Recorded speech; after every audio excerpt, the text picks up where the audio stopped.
We're joined by Missouri-Kansas City head coach Kareem Richardson. Coach, can you just start out by telling us about your team and your expectations for the season? Well, we got a pretty good nucleus coming back and 6 guys that we really feel have an opportunity to nurture the new guys coming in. And we're really excited about the competitive nature that our guys have displayed thus far and early in these practices, 7 practices in. Again, just been very excited about the level of competition. We're a little bit deeper than we have been, and so with that comes some competition, which is healthy. And our expectation for this year is, like all the other coaches, is to get out here and improve throughout the non-conference leading into the conference play to give ourselves the best opportunity to win a regular season and also win the WAC tournament. What do you think about the 30-second shot clock? Do you think it'll lead to higher scoring or more exciting games? Nah, not really. I think it's gonna lead to more bad shots. To be perfectly honest with you, I don't think lowering the shot clock is going to help the scoring.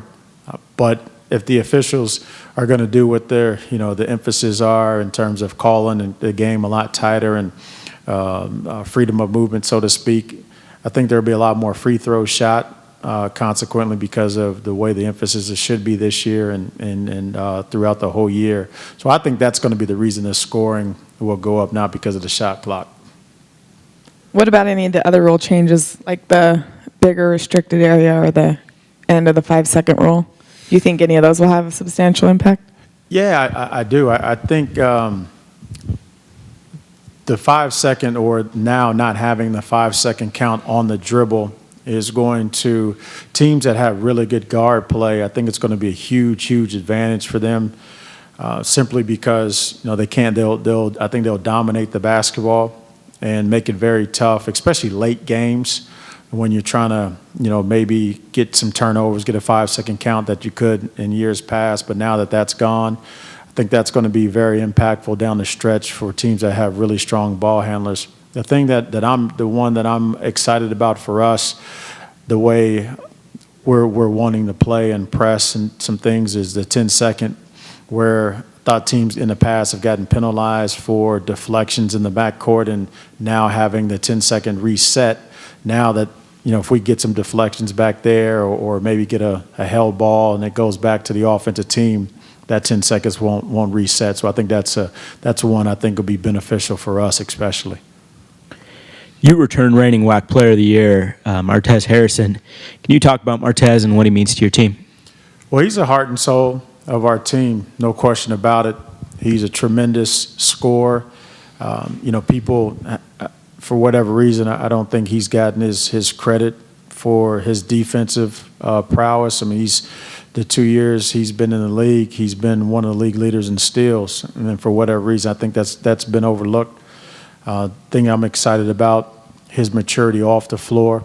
He is certainly, his leadership role has stepped up, and haven't been afraid to tell him it's his ball club now. Going into his junior year, there's nobody else. It's his team, and he's really relished in that thus far. And so I'm just excited about his leadership being able to step up.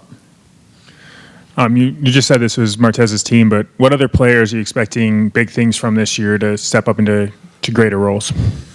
We can go right down the line with the big guys that we're hoping, and we need significant improvement. Hopefully we can get a healthy Shiak back. He didn't play any of the conference season due to his shoulder. But he's a guy that certainly, with his versatility at 6'8", almost 6'9", he can guard any position, and he's skilled enough to be able to get a rebound and start our fast break and handle it and make the correct decisions. He's a guy that we can throw the ball into on the low block and feel that some good things are going to happen. So hopefully Shiak can get himself back 100%. We got some new guys that we're expecting a lot. Lavell Boyd, who is a junior college All-American. He's had the knack for scoring. Obviously, it's at a different level now, so hopefully when the game lights come on at the Division I level, he'll be able to do those same things to be able to relieve some pressure for Martez in the scoring aspect and just simply the ball handling aspect. And then, we got returners like a Noah Knight that, going into his sophomore year, he's been tremendous for us defensively, but we need him to step up offensively. After you tied for second in the WAC last year, you were selected to finish third this year by the media and fourth by the coaches. Can you just talk about those predicted finishes? I'll be perfectly honest with you, and this isn't just coaches talk. I really could care less about the preseason predictions. We've since our going in our third year, we've been everywhere from to last now to a third. So, and none of them have come to fruition. So, I honestly really could care less.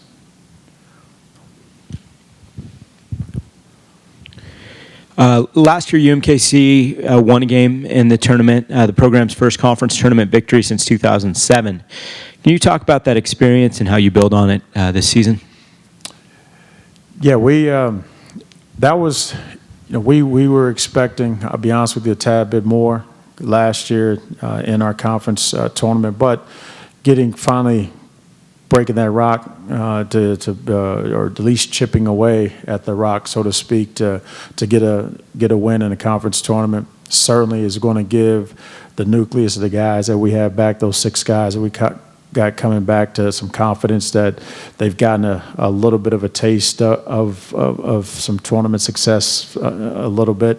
And so, no, it's going to be big for us to be able, for Martez, a Shiak, to have some excitement coming into the year in our conference regular season, and then lead into the postseason to hopefully, take it even a step further.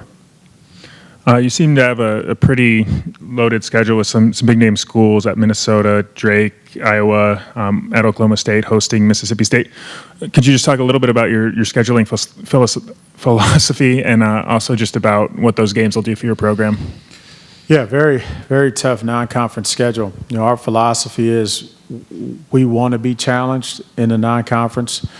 Certainly, there's an aspect of it there where we've got to go out and play some guarantee games, budget-wise. But even with that, you take away your Iowas and your Minnesotas and your non-Power 5 schools, as you mentioned, like a Drake. UT Martin made a postseason run. Omaha is always going to be good. So we really feel we're challenging ourselves to get ourselves prepared. Ultimately, hopefully, for a postseason run to where we've faced every type of caliber of opponent out there and get ourselves ready. All right. Thank you, Coach. Thank you.